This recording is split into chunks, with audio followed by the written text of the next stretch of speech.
वज़ीर आज़म शहबाज शरीफ से MQM पाकिस्तान के वफ़द ने डॉक्टर खालिद मकबूल सिद्दीकी की सरबराही में मुलाकात की।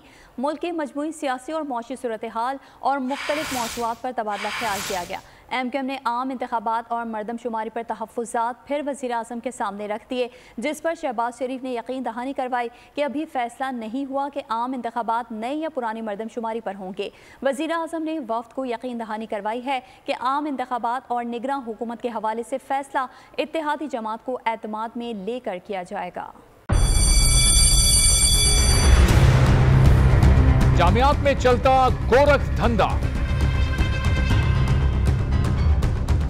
नौजवानों के मुस्तकबिल से खेलने वाली काली भेड़ों के आगे हुकूमत और इंतजामिया मुकम्मल बेबस। मुस्तकबिल के मेहमानों के तहफ्फुज के लिए बोल ने उठाई आवाज, सहाफती फराइज को निभाते हुए पहुंचाई हर खबर अवाम तक, बड़े स्कैंडल से जुड़े तमाम हकाइक रखे अवाम के सामने, क्योंकि बोल है पाकिस्तान का नंबर 1 न्यूज चैनल।